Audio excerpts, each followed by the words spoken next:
Hello students, कैसे हैं आप सब। आई होप कि आप अच्छे होंगे। तो मैं माधवी मैम आप सभी के लिए क्लास 10 चैप्टर 5 सिविक्स से जाति, धर्म और लैंगिक मसले लेकर आई हूँ। आई होप कि आपको पसंद आएगा।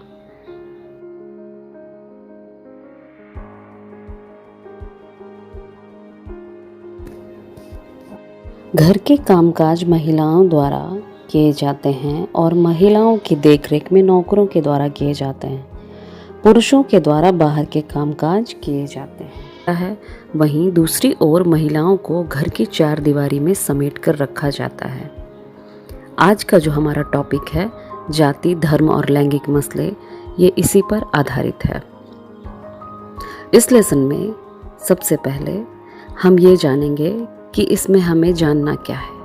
जाति, धर्म और लैंगिक मसले, लैंगिक विभाजन, श्रम विभाजन, नारीवाद, समाज में महिलाओं की स्थिति।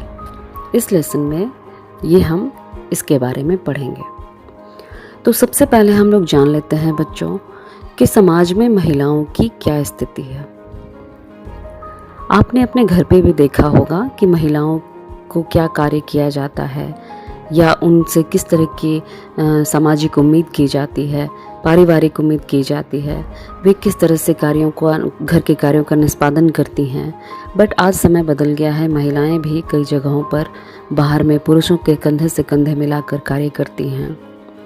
तो समाज में आज भी महिलाओं की स्थिति पुरुषों की अपेक्षा बहुत खराब है। एक तरह से देखा जाए तो महिलाओं को पुरुषों के बराबर कार्य करने के बावजूद भी वेतन कम दिया जाता है। कई जगहों पर ऐसी बात आती है सुनने को। बचपन से ही पुरुषों से यह बात घर कर जाती है कि महिलाएं केवल घरेलू कार्य करने और बच्चों की देखभाल करने के लिए होती हैं। ये हमें बचपन से ही सिखाया जाता है।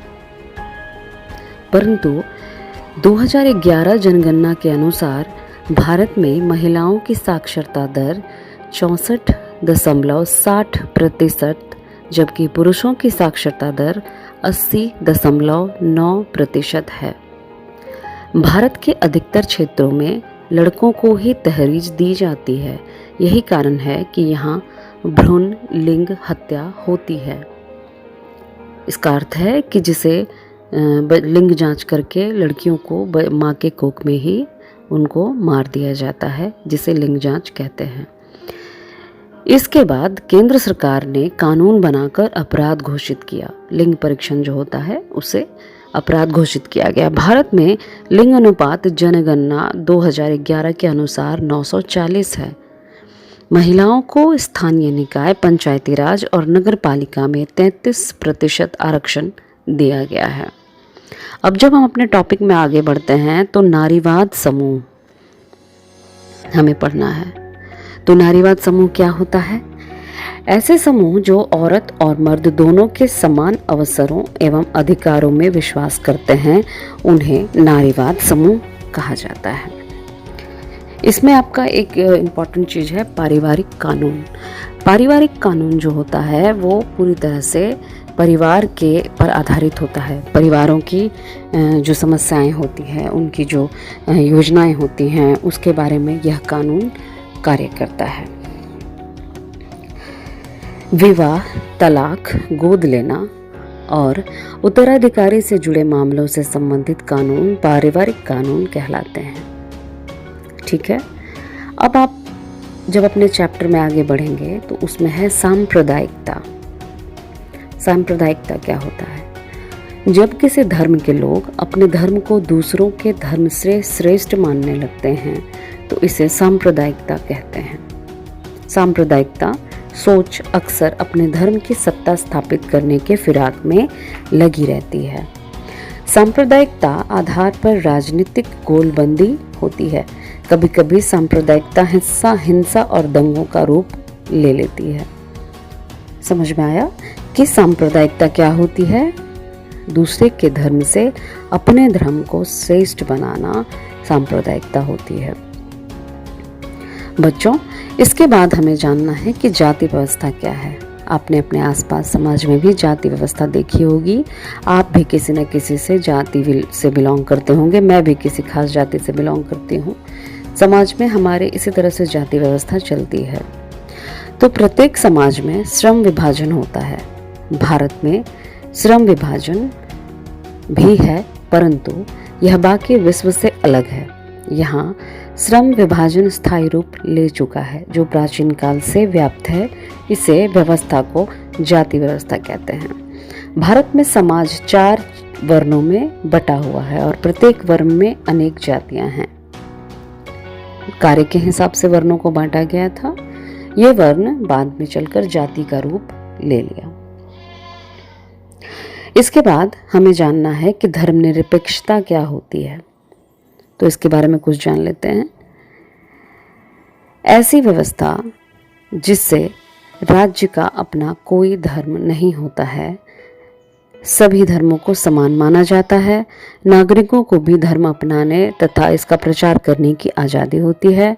भारत एक धर्मनिरपेक्ष देश है। हिंदू, मुस्लिम, सिख, बौद्ध, जैन, पारसी आदि सभी लोग यहाँ पर सुख से रहते हैं, इसीलिए इसे भारत को धर्मनिरपेक्ष देश कहा जाता है।